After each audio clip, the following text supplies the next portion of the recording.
दक्ष दर्पण में आपका स्वागत है। मैं हूं धर्मपाल वर्मा। आज हमारे सामने जो शख्स बैठे हैं, आप सब उनको जानते होंगे, फिर भी मैं बता देता हूं। असंध करनाल के कांग्रेस के विधायक शमशेर सिंह गोगी। ये विधायक बेशक पहली बार बने हैं, लेकिन इनका लाइफ जो है वो राजनीति से और कांग्रेस से शुरू से जुड़ा रहा है। हम इनको एक राजनीतिक चिंतक के रूप में देखते हैं। विर्क साहब जो हैं वो पेट्रोलियम डीलर्स एसोसिएशन के प्रेसिडेंट रहे हैं और धाकड़ प्रेसिडेंट के रूप में जाने जाते हैं, इसलिए लोग इनको प्रधान जी के नाम से भी संबोधित कर देते हैं। तो आज इनसे बात करने का सुअवसर मुझे मिला। आज कुछ राजनीतिक बातें इनसे करेंगे। विर्क साहब नमस्कार जी। धन्यवाद। हमारे दर्शकों को एक बार राम राम बोल दो। सभी दर्शकों को राम राम। विर्क साहब, आज की हरियाणा की राजनीतिक परिस्थितियों पे आपसे बात करना चाहते हैं। वो इसलिए कि आप एमएलए के अलावा एक ऐसे नेता भी हैं जो राजनीतिक कैलकुलेशन, पॉलिटिकल कैलकुलेशन और सारी चीज़ों को आप समझते हैं, जानते हैं। आपके अनुमान अंदाजे राजनीतिक मामलों में लगभग सही साबित होते हैं। मैंने ये काफ़ी बार देखा है। अब ये बताइए कि इस टाइम जो है हरियाणा में क्या राजनीतिक परिदृश्य आप देख रहे हैं, क्योंकि चुनाव सिर पे हैं और आज की जो हालात गुजर रहे हैं उनको देखते हुए आप क्या समझते हैं कि आगे क्या होने वाला है? देखो, राजनीति इस टाइम काफी तेजी से बदली और हरियाणा में जो सरकार है वो एक घोर संकट से गुजरी,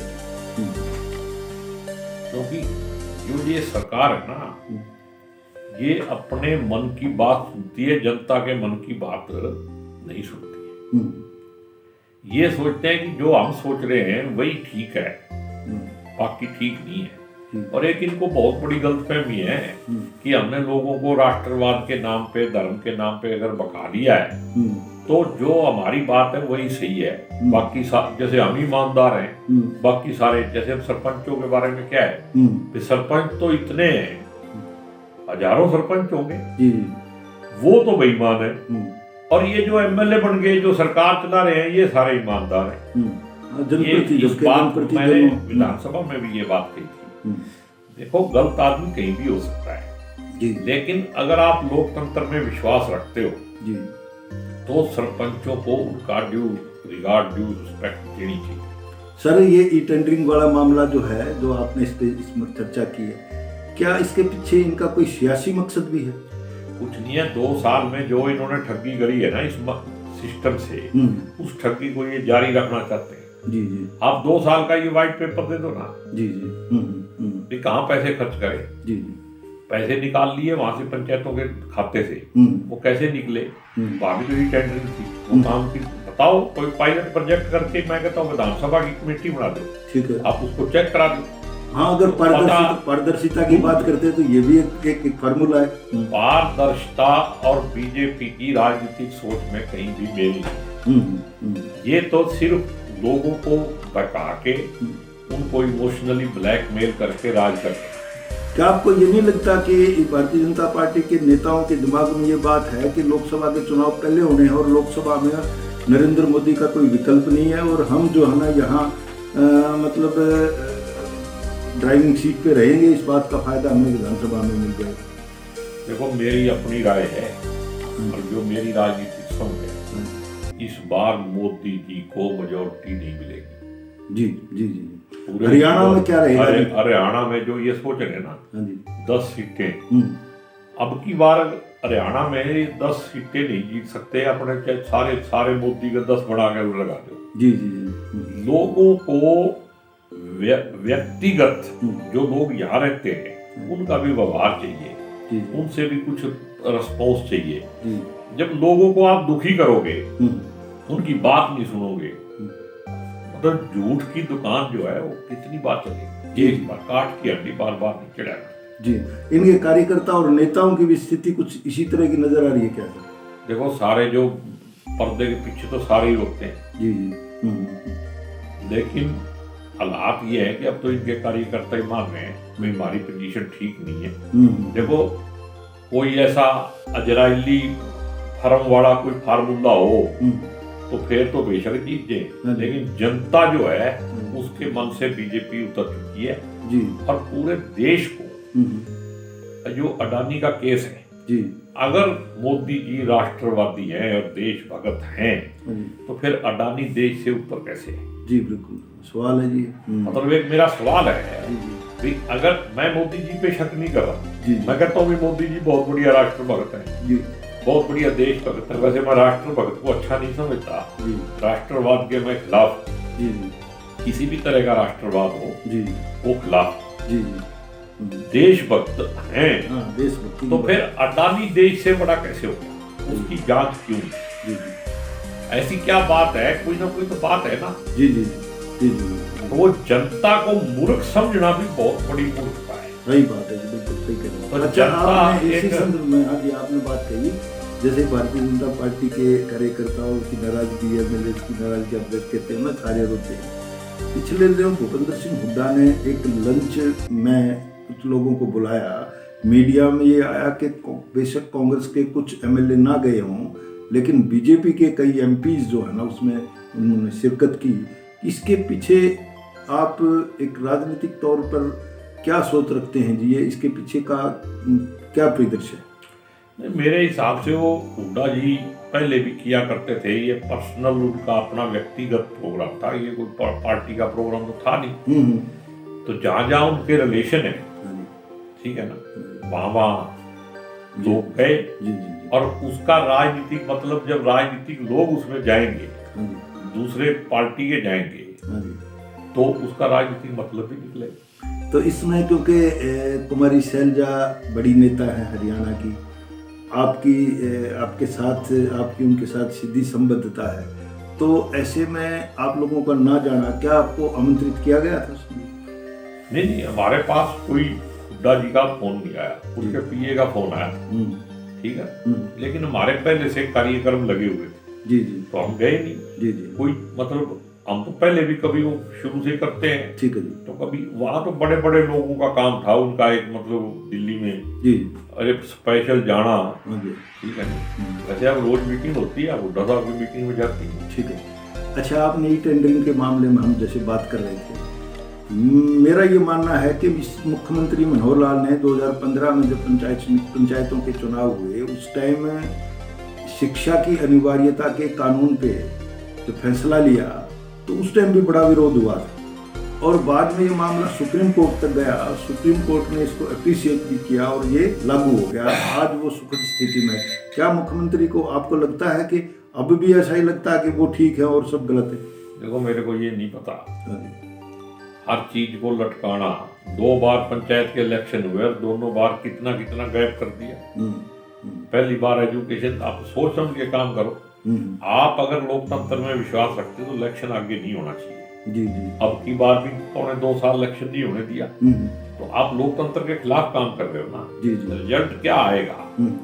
आपने अगर पंचायतों का इलेक्शन कराया और आप समझते हो कि ई टेंडरिंग बहुत बढ़िया है, जी, तो मैं कहता हूँ फिर इस पूरे मतलब पंचायती विभाग की पिछले 2 साल की भी, उसके पहले की भी थोड़ी जांच करा लो।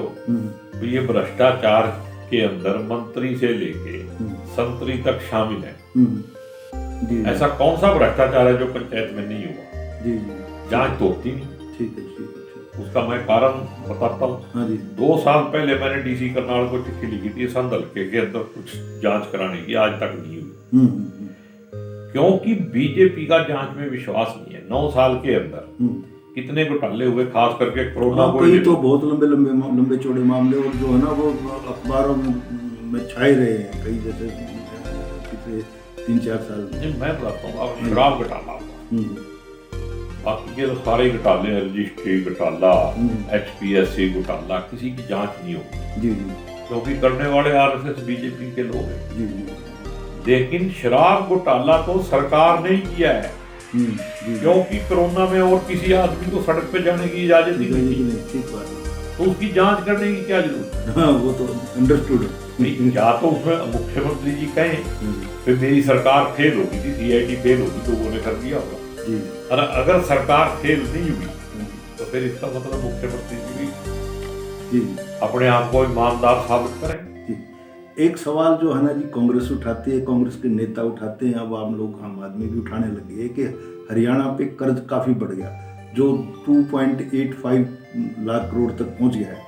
तो और साथ में ये सवाल भी उठता है कि कोई विकास कार्य इस तरीके से सामने भी नज़र नहीं आते, तो ये पैसे का दुरुपयोग किस तरीके से हुआ, इस पर बताएं सर। देखो, या तो आम आदमी सुखी हो, वो भी नहीं हो रहा जी या फिर सरकार के अंदर जो पैसा आया है जी उससे कोई इंफ्रास्ट्रक्चर ही तैयार हो जाए, वो भी नहीं हुआ।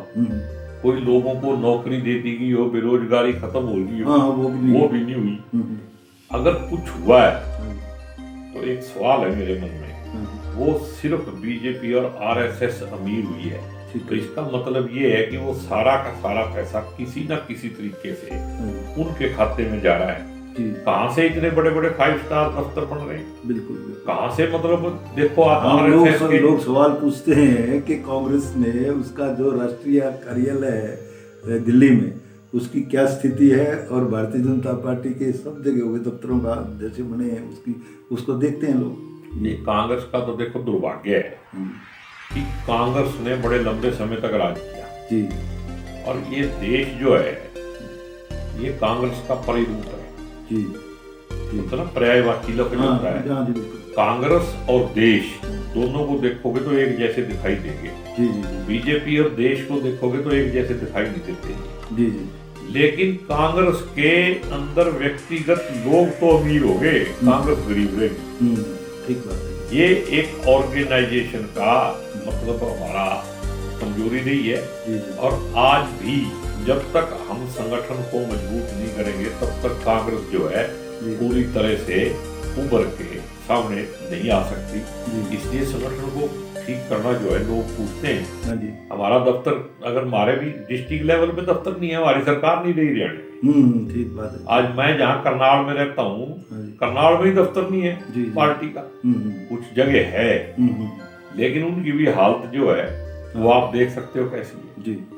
तो इस टाइम जो है पार्टी में, जो हरियाणा में रीजनल पार्टियों के लोग जब कांग्रेस पर ये दंश कसते हैं कि 3 प्रदेश अध्यक्ष बदल गए, उसके बावजूद भी ये अपने संगठन को आप पुनर्गठन नहीं कर पाए हैं, तो टीस तो आपको भी होती होगी। ये पूरी टीस है। और मैं तो ये कह ही रहा हूँ, कल शैलजा जी ने प्रेस कॉन्फ्रेंस करी थी, उन्होंने भी कहा है कि जो सीनियर नेता इसके लिए सब जिम्मेदार है। कोई अपने आप को ये नहीं कह सकता कि इसमें मैं हिस्सेदार नहीं। और ये जो बड़े नेता हैं उन्हीं की जिम्मेदारी है कि वो अपनी ईगो छोड़े और संगठन को बड़ा समझे, पार्टी को बड़ा समझे, मैं की जगह आपको ले आए तो सारा काम सीधा हो जाएगा जी।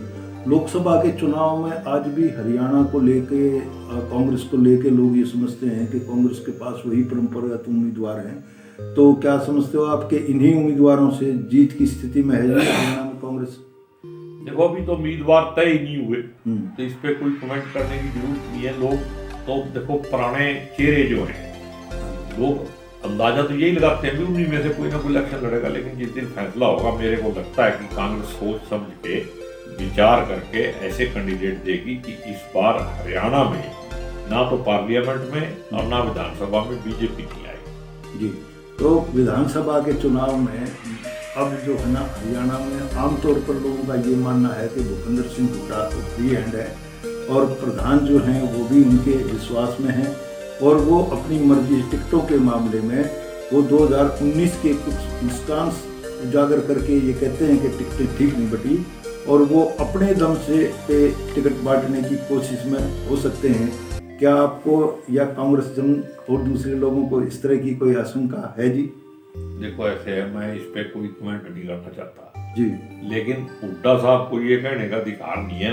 2019 में भी टिकटें वही बांट रहे थे जी, अब भी उन्होंने बांट ली हैं। और टिकटें तो 5-7 कांग्रेस में ऐसे होंगी, ये मेरा एक्सपीरियंस है पुराना। जी, जब मेरे को नई टिकट मिली तब का भी, हाँ जी, और जब मिली तब का भी। जी, जी, ये नहीं हो सकता। कुछ लोग हैं जो जिनका दिल्ली में इधर उधर बड़ी पार्टी है, नेशनल पार्टी है, हाँ, वो लॉबिंग हो जाए। चलता है, उसमें बात नहीं है। बात तो ये है कि मैं या हम, इसमें फैसला करना है। सारे लीडर सोच लें, अगर वो हम में रहेंगे तो सब कुछ ही इनका ही है। ठीक है जी, ठीक है। और अगर मैं करते रहेंगे तो फिर बस मैं ही रह जाएगी जी। वृक्ष साहब, एक आम मान्यता है हरियाणा की राजनीति को लेके कि यहाँ एक चुनाव तो होच पोच होता है, एक चुनाव आंधी तूफान का, लहर का होता है। अब की बार लहर का नंबर है, तो कहाँ तक कितना स्कोर कर सकती है कांग्रेस आपके अंदाजे से इन परिस्थितियों में? देखो, लोग तो ये भी कहते हैं कि इस बार आंधी आएगी, पता नहीं कितनी सीट आ जाए, लेकिन मेरा अपना आकलन है कि मिनिमम मैं बता रहा हूँ 60 से ऊपर आएंगी। चाहे आ तो जाइए 90 की 90 जी, लेकिन 60 से ऊपर आएंगी। अब हम आपके हल्के की बात कर लेते हैं जी। मैंने देखा कि लोग आपको लेके, एक बात को लेके तो संतुष्ट हैं कि हमारे जो जनप्रतिनिधि हैं, हमारे जो विधायक हैं, वो लोगों की सुनते हैं, अपनी जिम्मेदारी को ठीक से उसका निर्वहन करते हैं, जहां उनको जाना होता है जाते हैं, लोगों के बीच में रहते हैं। लेकिन वो कहते हैं कि उनकी चलती नहीं। तो इस बात, ये विभिन्न कॉर्नर से ये बात आप तक भी पहुंचती होगी, तो आप क्या सोचते हैं, क्या ये बात सही है? और अगर ये सही है तो इसका आपको लाभ होगा कि नुकसान होगा, क्या सोचते हो? देखो, हम ऑपोजिशन में जी, तो जैसे सरकार में होते हुए कार्यकर्ता भी जो होता है ना, उसकी भी ताकत ज्यादा होती है जी। तो जो ऑपोजिशन के तरीके से सरकार वाले हमारी क्यों सुनेंगे? लेकिन जिस तरीके से लोगों ने मेरे को प्यार और आशीर्वाद दिया, असंध के लोगों ने, मैंने उसका सदुपयोग किया है। चाहे वो विधानसभा में, चाहे मेरे को किसी भी दफ्तर में जाना पड़े, कहीं भी जाना पड़े, जो भी काम होता है मैं उसके लिए छोटे से छोटे अफसर के पास भी चला जाता हूँ। और यही कारण है कि बहुत सारे काम जो हैं वो आज भी चल रहे हैं। और जैसे हॉस्पिटल था, वो मंजूर हुआ, वो विधानसभा के माध्यम से ही हो गया। तो ऐसे काम जो हैं, जनता को इस बात से चिंता नहीं करनी चाहिए। जब सरकार आएगी तो मैंने तो ये वादा करके इलेक्शन लड़ा था कि मैं असंध का नाम जो है ना, वो राष्ट्रीय स्तर पे ले आऊंगा।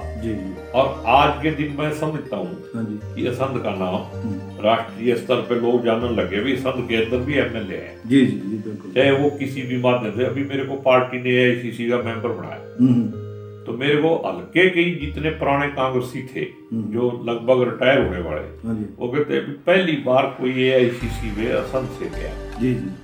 ऐसा आज ही कि हरियाणा को लेके कुछ लोग एक बड़ी मान्यता को स्वीकार करते हैं कि देश में सबसे कम छुआछात हरियाणा में है, लेकिन राजनीतिक कारणों से जाति पाति उभर के आ जाती है।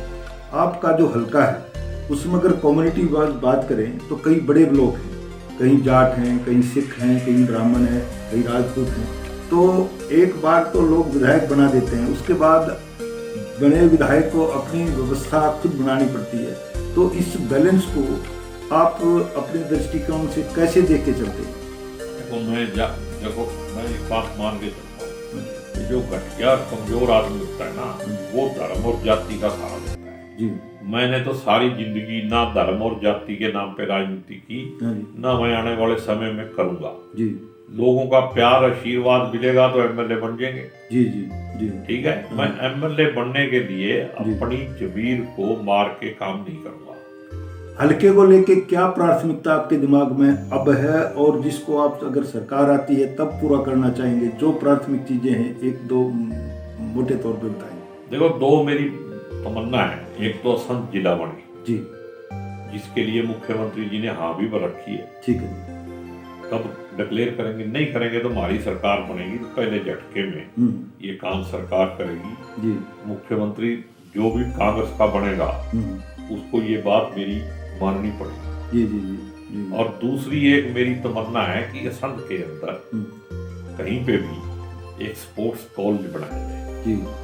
स्पोर्ट्स कॉलेज के माध्यम से असंध जैसे बैकवर्ड एरिया जो है, वहाँ के बच्चों को भी नेशनल इंटरनेशनल लेवल पे स्पर्धा में जाएंगे। आज के दिन खेल कूद भी जो है ना, वो भी एक बहुत बड़ा जी, रोजगार का साधन भी साधन भी है, है। और उसके- अगर वहाँ से कोई बच्चा इंटरनेशनल तक पहुँचता है, हाँ जी, हमारे साथ लगता ही एरिया पहले संदलका में ही था, खंडरा जहाँ का नीरज चोपड़ा है, ठीक ठीक ठीक। तो जैसे उसने देश में हाँ, नाम दुनिया रोशन- में नाम किया है, जी जी। तो ऐसे ही मेरी भी तमन्ना है कि मेरे हल्के का संत का भी कोई बच्चा जो है जब इस पर पहुंच जाएगा तो मेरे को बहुत बड़ी इस बात की खुशी हो। धन्यवाद जी। ये थे शमशेर गोगी जी। मैं कहता हूँ कि कांग्रेस की बात चलती है तो कुछ लोग कहते हैं कि कुछ लोग कांग्रेस के अंदर होते हैं, कुछ लोगों के अंदर कांग्रेस होती है।